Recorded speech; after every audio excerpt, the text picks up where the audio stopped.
our first live event. Our first live event at Kim Son on October 7th. And we've already kind of got some lines on a particularly interesting speaker in conjunction with a civil rights litigation seminar being held at TSU on the 8th. Today, we're joined first by Ann Johnson, my state rep, who's going to spend a little time updating us on really all the terrible things that have just happened in the legislature. And it'll end with a note of optimism. I didn't share that with Ann, but something optimistic is what we'd like to end with. Once there, Barbara will have a chance to introduce Professor Kellerman. And then, as always, we'll have at least 15 to 20 minutes at the end for your questions. And if you have questions, please feel free to put those up in the chat as soon as you do. Thank you, Representative Ann Johnson, for joining us. Go ahead and tell us what happened. Thank you so much, Mike, and thank you, everybody. And let me also say thank you for all the support that you gave Texas House Democrats in our effort to break quorum. That was a really incredible moment. We did something extraordinary. There have only been 6 times in Texas history that the House has broken quorum, and 3 of them are with this group. Our break in 3 consecutive sessions allowed us to bring light to some of the things that were happening in Austin as a minority party. Amazingly, we now have Congress that has come back in August and passed the John Lewis Voting Rights Act out of the House. And now we are waiting for the Senate to come in September 15th, and hopefully they will pick up the mantle to ensure the freedom to vote across the nation. But just as you all know, there was a moment where quorum would be reestablished, and when it was, as Democrats, we went back to fight on a number of the issues that have been called up by Governor Abbott in his special session. The biggest of which, of course, is the voting legislation. We've seen restrictions to the access to the polls and really an attack on the efforts that were made in Harris County to increase, for the highest time in 2020, voter turnout. Things like drive-through voting, things like 24-hour voting that significantly helped communities of color and women were dismantled and taken away.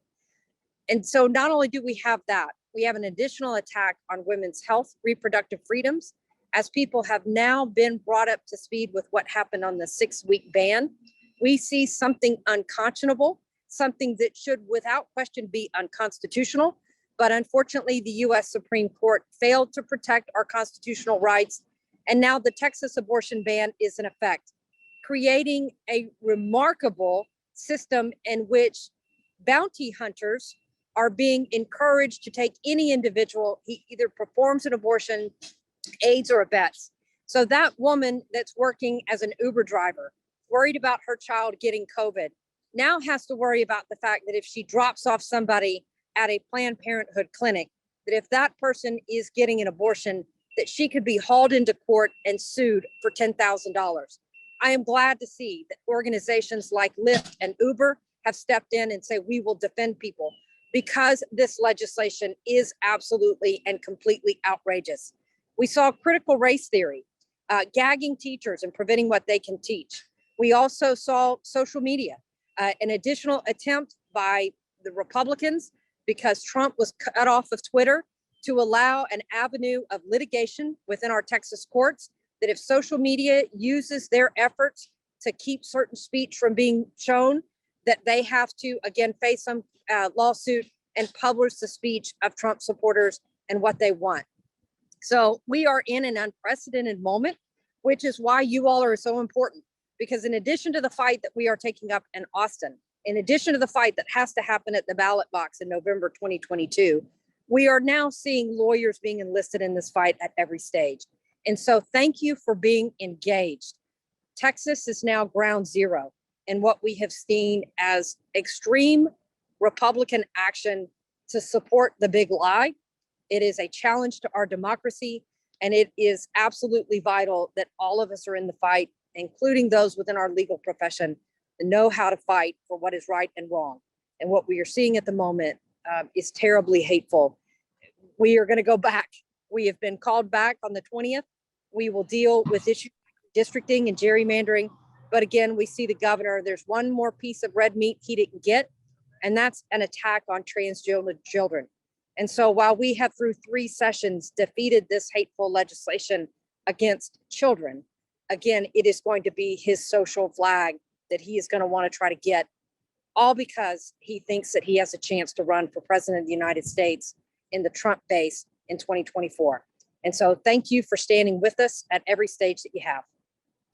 Thank you, Representative Johnson. And thank you for what I know is a hot work today of loading up supplies with the mayor and others for folks in Louisiana hurt by Ida. But thank you for what you're doing, and thanks for ending on an optimistic note. Very helpful. Thank you very much. Welcome.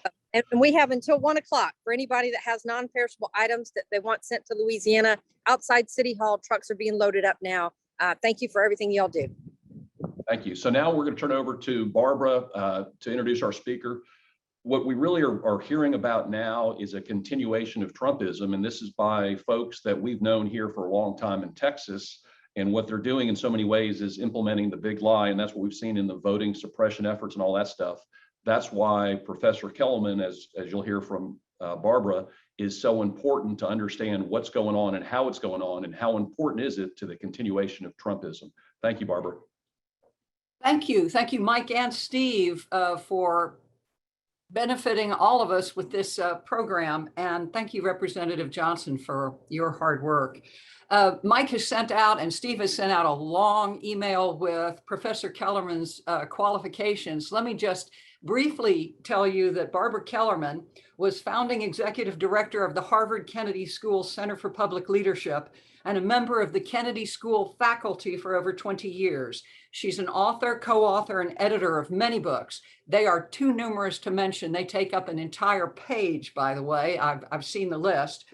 They're on leadership and followership, including Leaders Who Lust, Followership, Bad Leadership, The End of Leadership, and Professional Leadership. The book is The Enablers, and I was struck with it. I want to briefly tell you that on the blurbs in the back, she has none other than Stan McChrystal, the retired U.S. Army general, saying that Barbara Kellerman knows great leadership when she sees it and when she doesn't. The Enablers is a brilliant, bluntly candid analysis of how and why otherwise accomplished people follow and enable flawed leaders to failure. A must-read cautionary tale.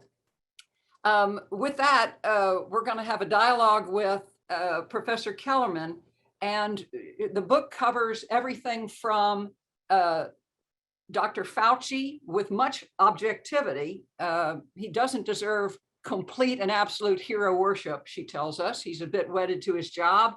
And she also explains the notion of reining in people. So she'll have solutions we want to talk to her about. I hope you'll put your questions in the chat. Mike and I will also try to curate those questions along the way. We figure we're going to talk for until about the half hour, and then get to y'all's questions. But I'll also try to watch them as we're doing questions and dialoguing with the professor. With that, Professor, tell us about your main thesis, and why is your focus and expertise in both leaders and enablers in the book so important? Why enablers? Hi, everyone. Thank you for having me. Thank you, Barbara. Thank you, Mike. It's a pleasure to be with you. Representative Johnson's comments were nothing if not sobering, but even in the Northeast, and I'm based in the state of Connecticut, we hear about Texas morning, noon, and nighttime. So you are at the center of American, it's not just in Texas, you're at the center of American politics right now. So this book was written, I will make a few comments if that's okay, Barbara, and then just for about 5 minutes, and then you and I will have an exchange, and then we'll open it up. So let me just introduce myself as a contrarian. I have been in the leadership field for decades. I have written, as Barbara said, extensively. I've taught leadership, not how to lead, but about leadership for a long time. But I am a critic. I have bitten the hand that feeds me. I have described what about 50 years ago began small, but has grown in the last several decades to what I call the leadership industry. People are obsessed with leaders, young people, old people, people in the private sector, people in the public sector. We fixate on leaders, we ignore everyone else. We try to teach people how to lead. I would argue largely not very successfully. Doesn't mean it never helps and never works. It just means that what the leadership industry claims to do, it often really does not. So all those college courses, all those organizational training programs, they are too fixated on the leader. They don't get how times have changed, even in the last 10 years, and I'll say more about that in a second. So my attempt in recent years has been to draw attention away from the leader and to talk about what I call the leadership system, which has 3 parts, each of which is equally important. Part 1, the leader or leaders. I do not underestimate their power, authority, and influence for a moment. But of equal importance are the followers. That is, all those others, call them constituents, call them stakeholders, call them what you will. They are equally important to leaders, especially now. And then the third part is the context. Now, why, and I will spend most of my few moments talking about followers. Enablers are followers, and I'll describe enablers in a minute. Why have they become so important? They have become important even in recent decades. They've always been more important than the leadership industry gives them credit for. But in the last few decades, because of changes in the culture and changes in technology where everybody has a voice, I hardly have to tell you about the importance of technology, its impact on the leader-follower relationship, and the changing culture. Small example, I used to walk into a classroom, students would call me Professor Kellerman or Dr. Kellerman. I now walk into a classroom and they as likely will call me Barbara. In fact, they don't call me Babs, I'm lucky. In other words, we used to defer to authority. Leaders used to be endowed with some measure of authority. In recent decades, that authority has been stripped and the distance between leaders and followers has been collapsed. So ordinary people are more important than ever before. And when they are enablers, as in the book, The Enablers, a subtitle about the Trump administration, but I can assure you, in fact, I've just written a chapter for another book on a man by the name of Martin Winterkorn, who was the CEO of Volkswagen, who presided for 8 years over what became the emissions scandal. And once again, you cannot understand one of the biggest corporate scandals for many decades without understanding not just Martin Winterkorn, but those within Volkswagen who enabled him for his 8-year tenure. So this is a way of broadening the conversation, looking at all those others who are, again, stakeholders or constituents. Let me quickly define enablers and read just one paragraph from my book. The present book deviates from the pattern of fixation on leaders alone. Hence, the lens is trained not on Trump, the leader, but primarily on his followers, specifically on his enablers, on those who made it possible for the president to lead as he did during the inception of the pandemic and then the months immediately following. As I use the word here, enablers are followers who allow or even encourage their leaders to engage in and then to persist in behaviors that are destructive.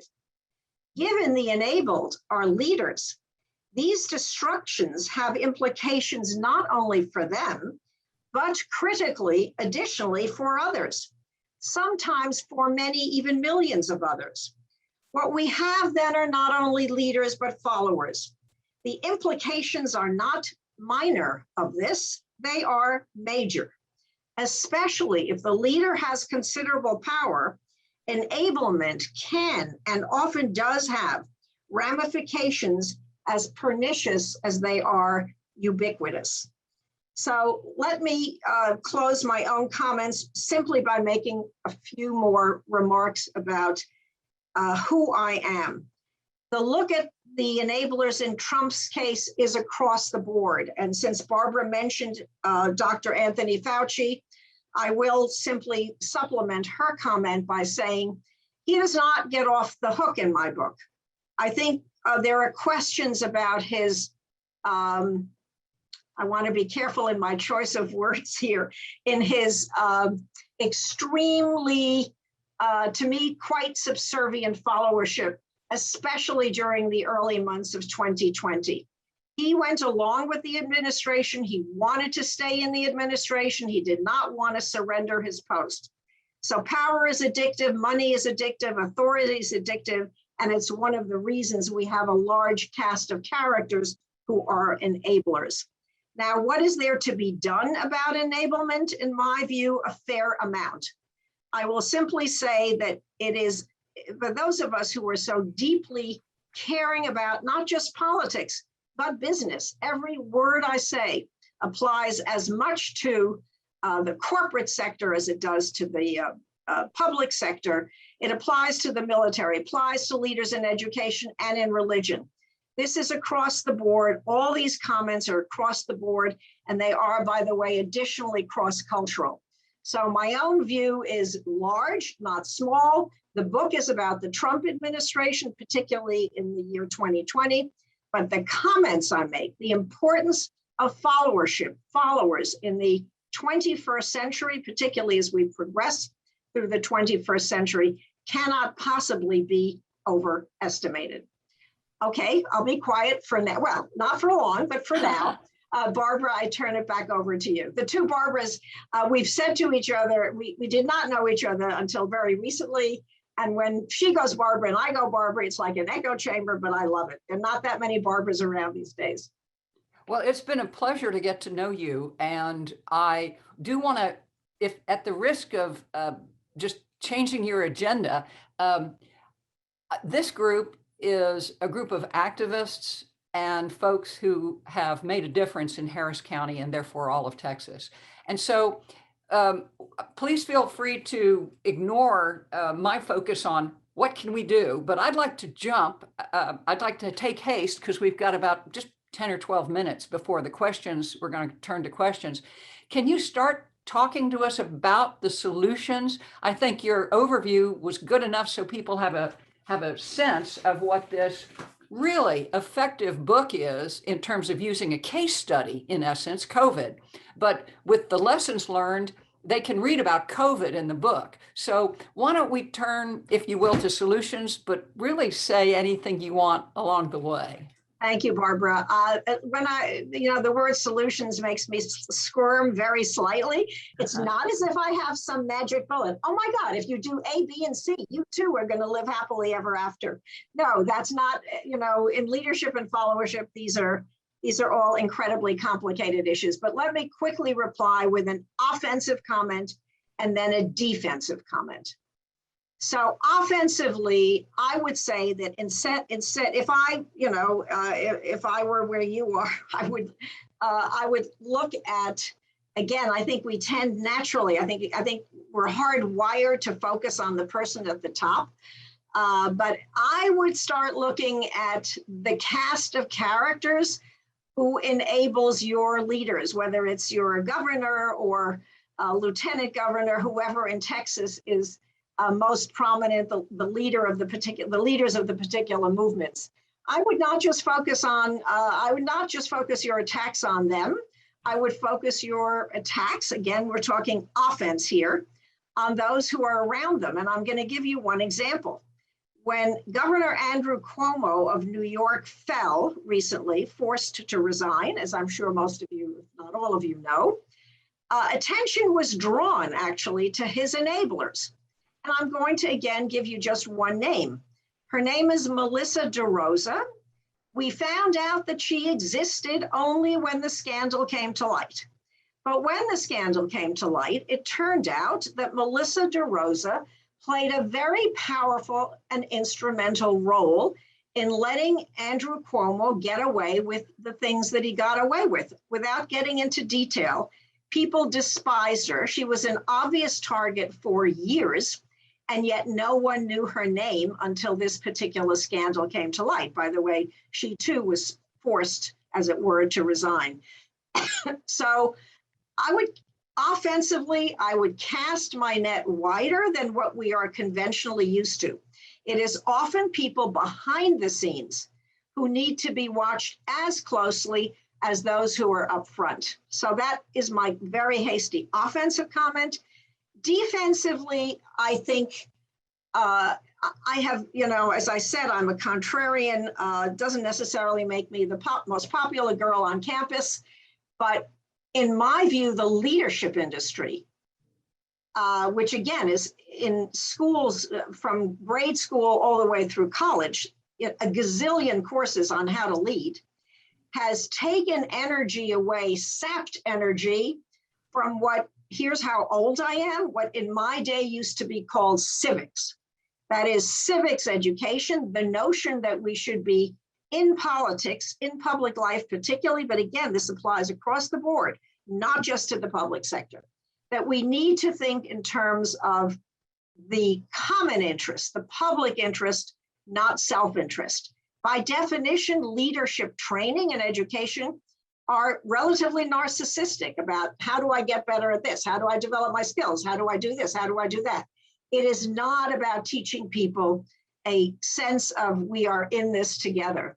So the longer term defensive position is to think more, to talk more, to learn to find points of agreement, and to encourage even young people to think in terms, again, not just of self-interest, but of the public interest.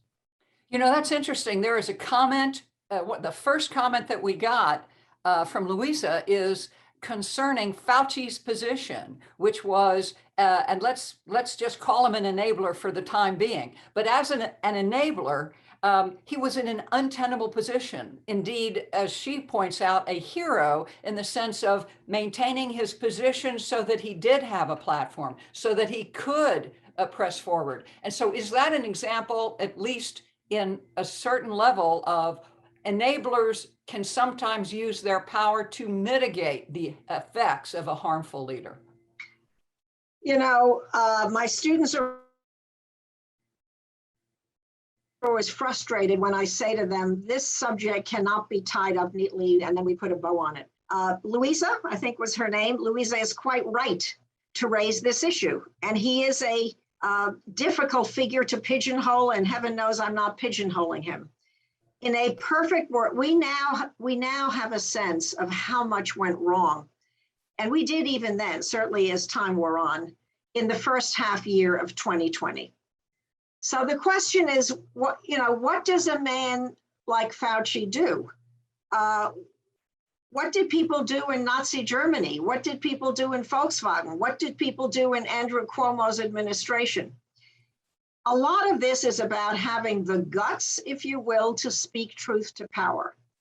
Doing it alone, by the way, is not usually very effective. You need to, there were lots of medical people in the Trump administration, the head of the Center for Disease Control, lots of them who went along with what Trump said and did. They were not really speaking out against their boss. I would argue that you need to bring people together and to say what's happening here is wrong, not only morally, but scientifically. It goes against the science. We are still suffering now, I would argue, from the reluctance of those early medical experts who were in the Trump administration to go flat out against their boss. Fauci did get somewhat bolder as time went on. And I do agree, his position, I agree with you, Louisa, it's a tough position to be in. But unless people in positions of power and authority are willing to speak their truth to people in positions of power and authority who are above them, we're lost. And, when someone like Fauci told us early on we didn't have to worry about masks, that was just erroneous information. This was in February of 2020. It was actually misleading information. People knew even during the flu pandemic of 1918, it was a good idea to cover your face. So again, this is not to disagree with your point, because I think it's an important one. It's just to look at that point from a somewhat different perspective. And to follow up on the COVID issue, which is live today, the American Academy of Pediatrics today came out with a statement that children's cases, now we're in a different era, and we are now needing to speak truth to power to a Democratic administration in DC. Child cases have increased exponentially, with over 750,000 cases added between August 5th and September 2nd. And that is before the mu virus was found here in Texas, in both Harris County and Dallas County, as I understand the news. And this past week, there were 252,000 cases added, which is the largest number of child cases since the pandemic existed. More than 26% of new COVID cases 26% of new COVID cases are with children. And here in Harris County, kids just started back to school. So yeah.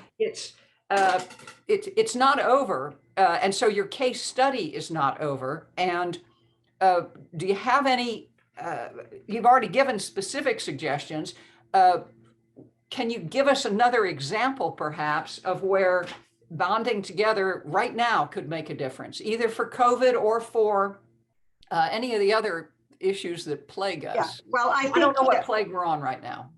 Yeah, you know, I think Representative Johnson before gave an example of some bonding together. The trouble is, politics has been so corrosive in the last several years that getting people together who have already taken firmly entrenched positions is not easily vulnerable to persuasion. There is some evidence that vaccine rates have gone up so significantly in recent weeks, and they have, as we know, because the evidence is speaking for itself. People are getting sick. People are dying at increased rates. So this is not about persuasion per se as much as it is about evidence. But I would argue, Barbara, that the numbers that you just cited, and you of course so correctly say we're not over this, where we are now is a legacy of where we began in the early months of 2020. I think one reason the enablers, that book or that argument really is so important is because it didn't go away when the Trump administration was over. And this is not just because Trump lingers, but it's because the divisiveness, even over masks. I think we are really the only country in the world where masks became a symbol of vigorous and even vicious political difference. That legacy lingers. We are now paying the price for enablement in the first half or thereabouts of 2020. On the abortion issue that Representative Johnson also raised, on the abortion law that went into effect, our lieutenant governor, who is a powerful, powerful figure in the state, in what was originally a constitutionally weak governorship, aided by lots of money from the federal government that filters through the governor. But the lieutenant governor is head of the Senate, presides over the Senate here. And the lieutenant governor, after bulling through all of this legislation that Representative Johnson quickly described, said that if people disagreed, for example, with the bounty hunting and the success that he was enjoying in getting exactly what he and Governor Abbott wanted, they could just leave Texas. In other words, our leadership takes the position that what we should do is go to states and segregate ourselves among those who have differing opinions on science. We cannot not even reach agreement on science. What would you say to the suggestion that anybody who disagrees with leadership should leave? Well, there's, Barbara, your question presumes that logic will prevail. This is not, as we know, about logic. It is not about, to use the word that's been overused, but still powerful. It's not about the Republican base. It is, for those of you in Texas, and I might add, come November 2022, it is for those of us around the country, it is going to be up to us to beat the bushes, to get people who disagree with that position to come out and vote. We are not going to be able to persuade people who are entrenched. We know that. We've learned that already. It's a waste of our time. What is not a waste of our time is to switch our thinking and to understand the role that ordinary people are going to play, understand it intellectually as well as viscerally, and understand the reasons why, and empower them to get out and say, no, this is unacceptable and intolerable. Look, up here, we've been told that Texas in time is going to change, that it will eventually go from red to purple to blue. I'm not sure you guys want to wait for that, even if it's true, which raises the question of how to get there faster, or how to at least defeat the current incumbents more quickly. It is not by persuading the opposition. That's rather a lost cause, too much entrenchment. We know that. It is, however, about mobilizing the other stakeholders, constituents. And I might add, I've left out of my comments, I've alluded to it only quickly. I think the business community, business, money, all of that stuff, media, they all play a role. And it's about mobilizing the whole much more, in my view, than it is about trying to persuade those who are so deeply entrenched, it seems they are really not persuadable. To that end, here in Harris County, we have certain types of chambers of commerce, and we have found much difficulty because of the domination, for example, Ted Cruz's wife sitting on one of the major chambers of commerce for Houston businesses. There's been tremendous difficulty, tremendous pushback, positive enablers, even positively bad enablers, in my opinion, who are dominating some of these businesses that are ordinarily perhaps more neutral. Any historic examples? You know, the bus strike that Martin Luther King engendered decades ago comes to mind. Are there any historic examples or specific suggestions? I know I'm pushing you. It's because the next best question, which is coming up, is about the apparent Jean Parrish painting on the wall behind you, which you will have to address at some point. But if you could talk specific examples and then tell us about the painting behind you. Well, you know, it's interesting. I'm going to stick with the business community for a moment, Barbara. First of all, we know that Texas is one of the states, along with Florida, ironically, to which Northerners and businesses from around the country have gone since COVID. Austin, I think, is the most explosive city in the country in terms of its growth. It has brought in businesses from all over the country. So again, it might be worth targeting what I would call soft targets, those that are vulnerable to being persuaded, those who maybe are relatively much newer to Texas. So I guess I would suggest, you know, when you say a historical example, I prefer to go to someone like Larry Fink. So who is Larry Fink? Some of you in the audience I know will know that he is the head of a monster financial conglomerate by the name of BlackRock. And he has taken the lead, as have several others in the business community, on saying things that have not been said previously, for example, about climate change. Oh, what? Guess what? Climate change is real. Science really matters. We need to pay attention to the scientists. So I think it is a question of pulling in people, including from the business community, who are, this is not very good English, and I apologize, pullable-inable. In other words, who are vulnerable to persuasion. But again, I think to simply say, oh, they are so deeply entrenched, they're immovable, the Chamber of Commerce, I have no doubt that that applies, if not to the majority, then at least to a very large minority. But whether it applies to everyone, whether there aren't, even in the business community, which I think is very important because money matters here, as I said a moment ago, they need to be pulled into this conversation. They have spent their lives holding back from making political comments.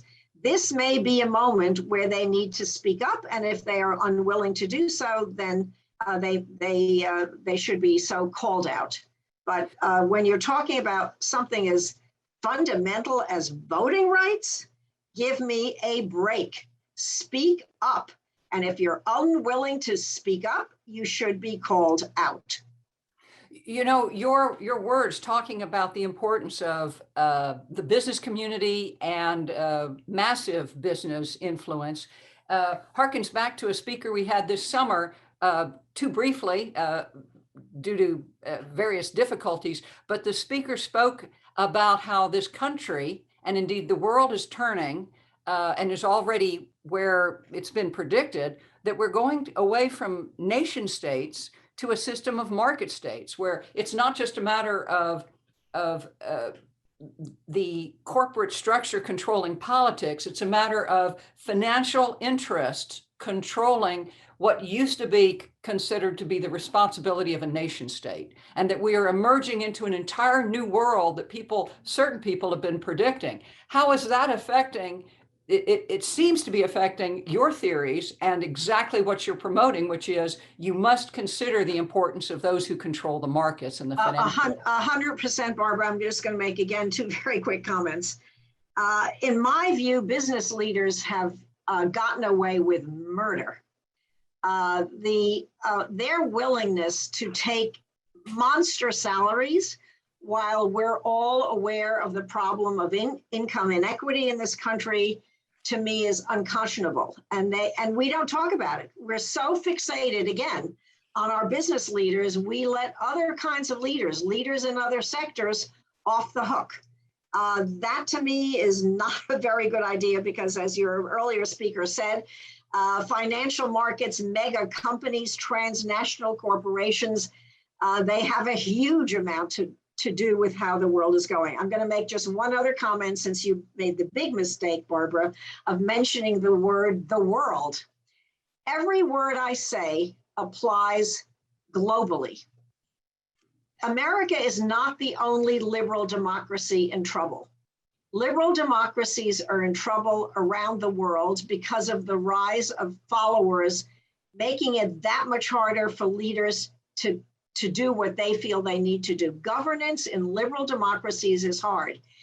At the same time, that explains the rise in autocracies. Not only have existing autocracies, China, Russia, Turkey, Egypt, gotten much more oppressive and repressive in recent years, but there are more autocracies around the world and fewer democracies around the world than there were 10, 15, 20 years ago. So this kind of conversation, Barbara, is a global one with global, it seems we're talking about Texas, and Texas could be said to be a microcosm of what is going on in other countries around the world, whether increasingly autocratic or whether democracies in trouble. So we're having not a narrow conversation here, but in fact, a global one because of changes in leadership and followership, the ones to which I allude. One more sentence. The leaders in autocracies, President Xi of China, President Putin of Russia, they get, unless they're more oppressive, more repressive, they hold the reins tighter, their followers are going to protest. Their followers are going to say their piece. This shift in relation, the dynamic between leaders and followers, explains what's happening in liberal democracies, private sector and public sector, and other sectors, and it explains also what is happening in autocracies. I can't tell you how you are paralleling our speaker in June, who spoke on these issues on an old book he wrote, as well as some of the more modern books. He's actually in New York now at Columbia as a professor, but he's LBJ's nephew, and he teaches at UT Law School as well. And his prediction before 9/11 was that we would have these massive shifts based on history. The old book, Shield of Achilles, by Philip Bobbitt, Professor Bobbitt from UT. Yes. And I will say that I've also gotten a text about the picture behind you. And so while I'll let Mike kind of gather up if I've missed any questions in the chat, there really is a request for you to at least mention, somebody loves the photo. Yeah, Justice Sharp he's on that. Was he on point on that? What is Justice Sharp? Tell us. Sorry, Barbara. The picture was painted by a friend of mine. Ah. Well, at least we know Justice Sharp knows who Gene Parrish is, because that's what it Yes, looks like, right? exactly, exactly. I love it. It's great. So, Professor, and it's kind of struck me. I mean, it's interesting. Why do you think it is? What is it? And you mentioned as the get-go, why is it that folks come into your classes now and start calling you Barbara? I mean, is that something to do with how leaders are looked at, or how the millennials, or what? Well, if I said to you that it all goes back to Monica Lewinsky, would you laugh out loud? I'm not going to laugh out loud, but I know that she's doing a recreation that's coming out. I saw an article this past week. I know. There's a TV show of which she's the executive producer. So, when a culture changes, it doesn't happen with the ring of a gong. But I would say that the year we spent on that scandal, which is 1998, which drew a figure that we had previously had considerable reverence for, at least historically, that obviously was changing.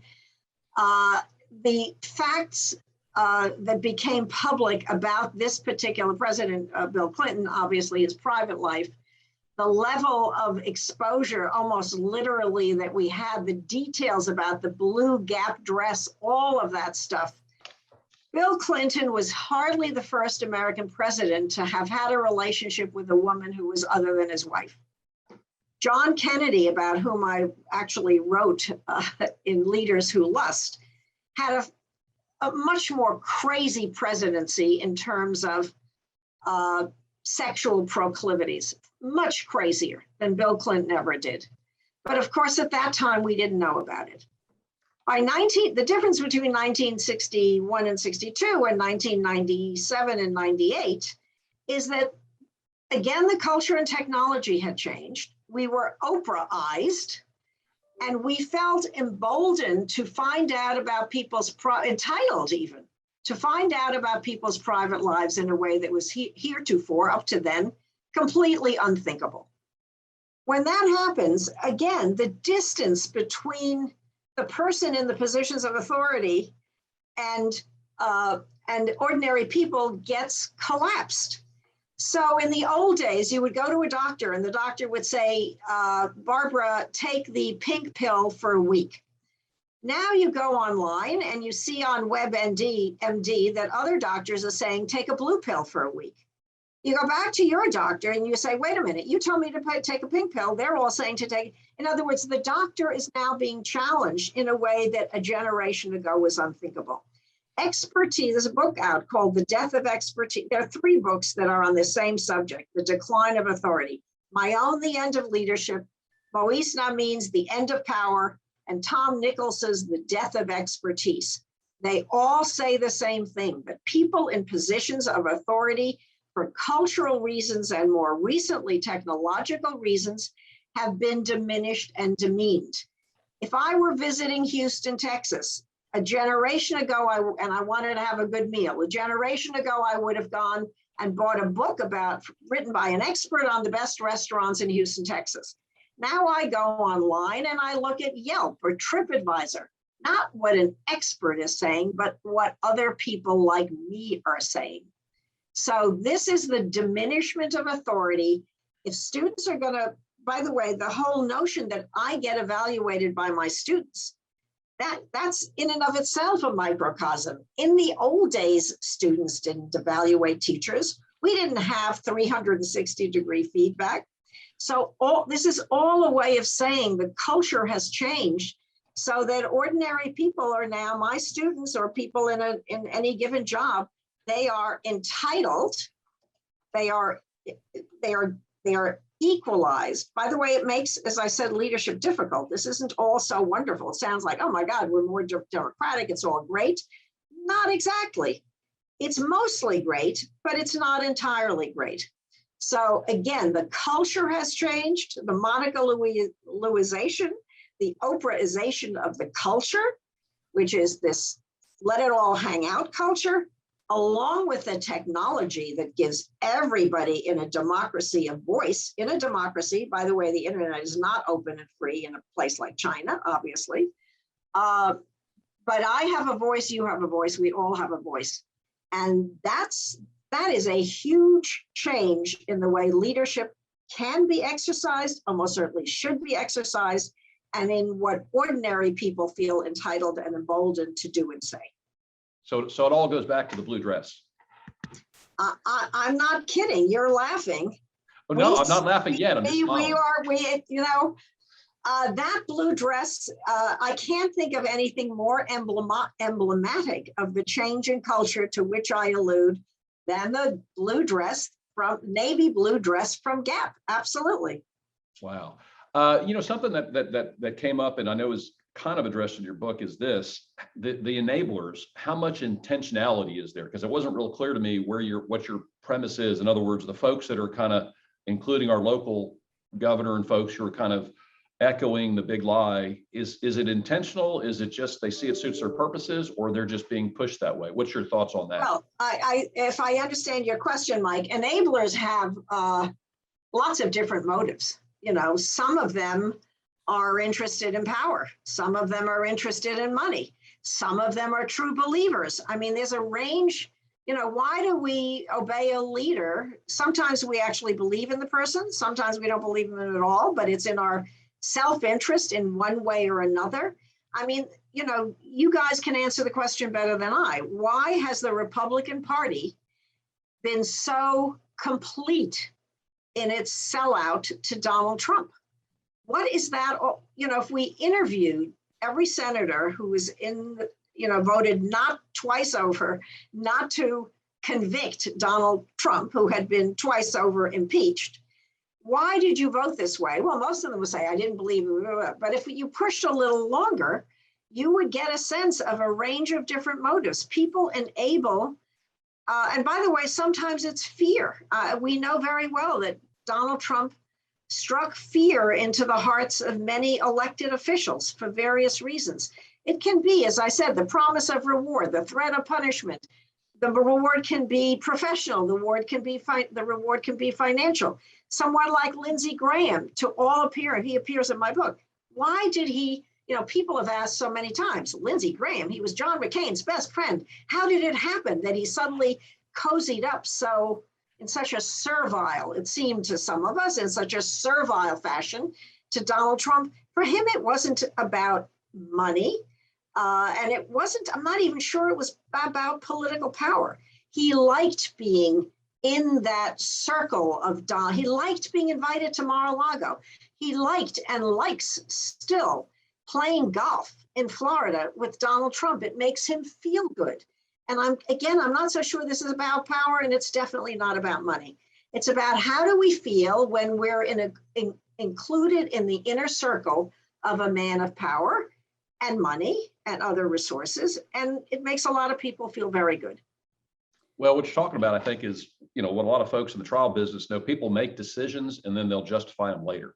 So why they make it has a lot to do with what they're feeling at that particular moment in time. Is that kind of what you're sharing with us about this enabling? It's kind of the feel-good thing for Republicans. And yeah, I mean, about Fauci, I intimate in the book. Look, I don't know for sure. Who knows what people are thinking and feeling? I intimate in the book, and I think Barbara fleetingly referred to that he had been in the position that he currently holds for almost 40 years. And it's a position long before COVID. The agency he heads is not huge, but it's very influential. And those of you who have studied Fauci a little bit know that he played a very important role. He didn't play a leading role, by the way. This is a whole other conversation. During the AIDS crisis, he was resistant to playing that leading role. He had to be pushed by AIDS activists, and that's a whole other conversation. What did that AIDS activism look like in 1982, 1983, that pushed Fauci and pushed the Food and Drug Administration finally to do some research on drugs that would work for people who had AIDS? So Fauci, curiously, even then, he wasn't really a leader, he was a follower.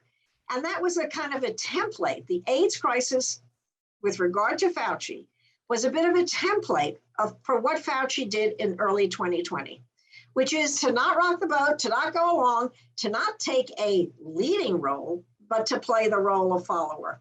Now, Fauci is lucky that Biden won, and Fauci is lucky that he shifted just enough during the second half of 2020 to make him,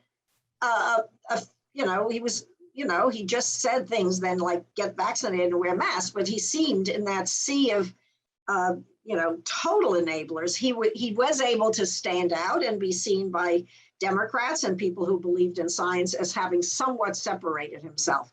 So much so that he's being touted now, morning, noon, and nighttime. We see him on television. But I continue to question his role, and I continue to suspect that he badly wanted to hold on to the position that he had been in for so long. So what were his motives? I think they were professional, and I think they were, again, I take the earlier point, Louisa's earlier point, but I think it's clear he didn't want, he's 80 or 81 now. He's not willing, he's not ready yet to call it a day. Let me add something about the prescience of the comments about Fauci in the book, which was written before the Bulletin of Atomic Scientists published a revealing, well-researched, amazing essay that prefaces what's happening right now, and that is an investigation into what happened with American, U.S. government sponsorship with funding lab work in Wuhan.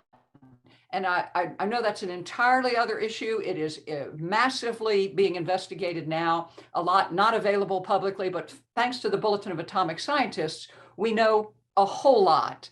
And so I just want to say that this is a developing, amazing story that is going to affect the history of this pandemic, as well as the country's future.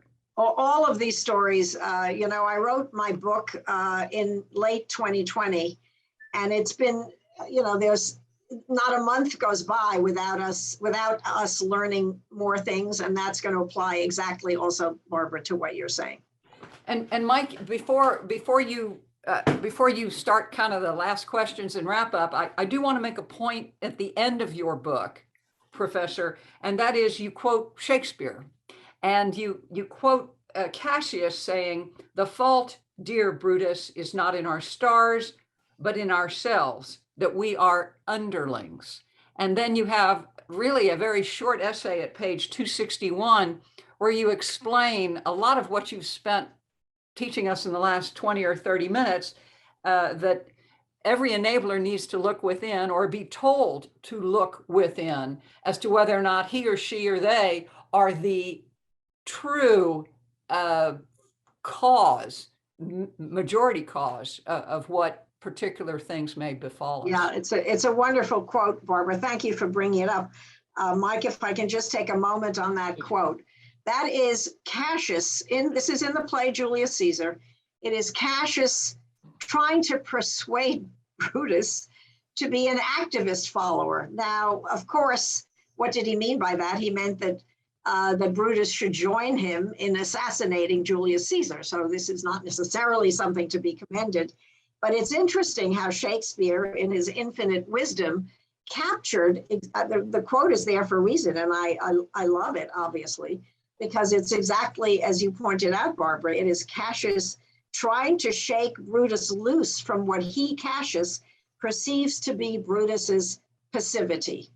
And in a way, this book is about that. It is me trying to shake people loose from their passivity and understanding this is not about them, not about leaders. Get rid of this obsession with leaders and focus on everyone else, and we will be far better off. Well, your comment about Wuhan and, who started it, whether we paid for it through our taxpayers, kind of reminds me about the joke about Saddam Hussein and weapons of mass destruction, because how much American money went into making sure when he was fighting the Iranians, he had gas. Of course, we know he has weapons of mass destruction. We have the receipt. Is that what you're expecting somehow at Wuhan, or who the heck knows? I think the Wuhan, I'm not sure. I think that story is going to take a long time to unravel. There are so many secrets, so many things we find out only after the fact. We're often kind of paddling in rather murky, muddy waters. So who knows? By the way, that is everything in leadership. The glorious part about this general subject is that everything leads to another great conversation. This conversation could be about Xi and how he has changed in the last few years, become incredibly more autocratic. And what are the implications of that for China-US relations? What is the implication of the Wuhan lab story for China-US relations? Leadership, the study of leadership is like a thread.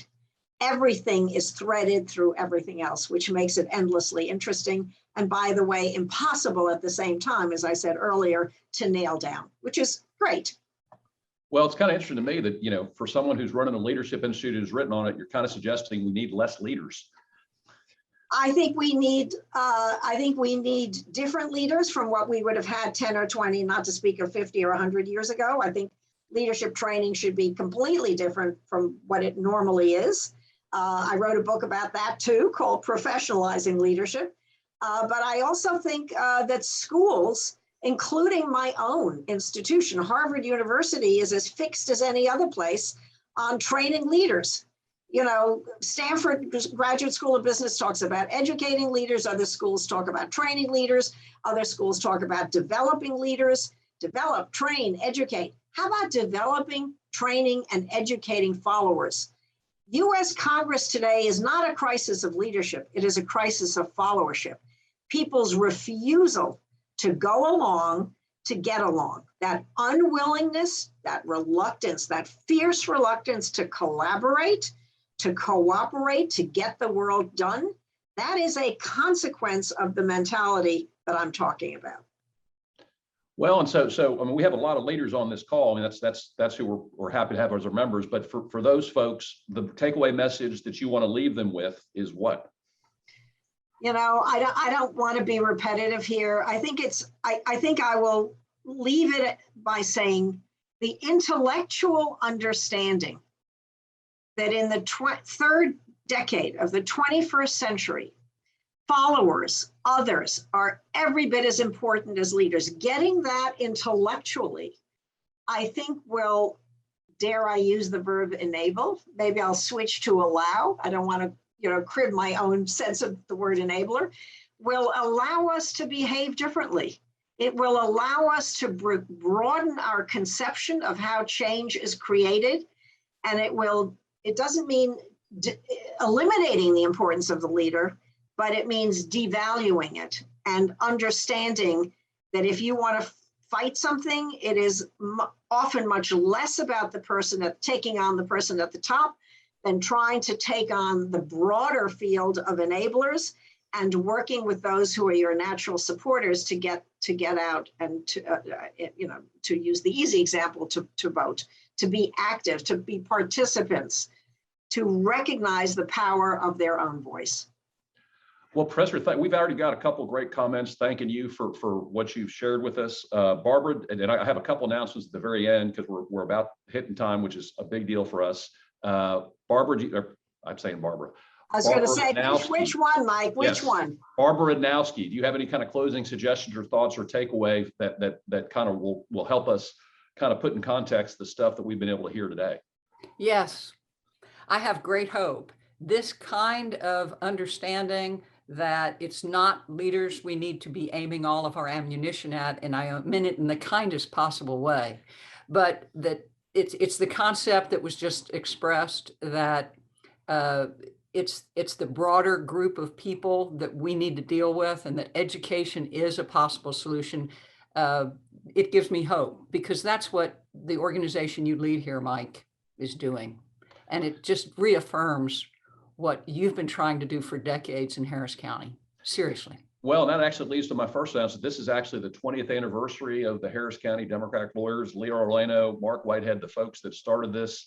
They have a lot to look back on. And what's kind of cool is, we're here in Harris County, but we have the opportunity, starting with Harris County, to change the state. And as I've said many times, once Harris County goes really hard blue, we will never have a Republican president in our lifetime. So you got that to look forward to, Professor. But thank you all. The other announcement is September 22nd at 3 p.m. I'm sorry, the 21st at 3 p.m.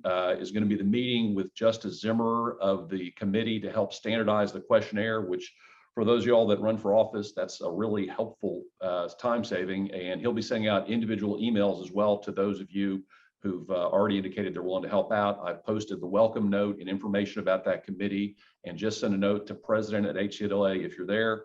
And then the final thing is we're keeping our fingers crossed. October 7th, we're going to be live at Kim San, and that'll be our first time since June to have it live. And if things keep kind of settling down at least a little bit, I think we'll be in a good position. But thank you all for joining us. Thank you for being here. As always, this will be on our Facebook page. Thank you. Professor. Thank you, Barbara.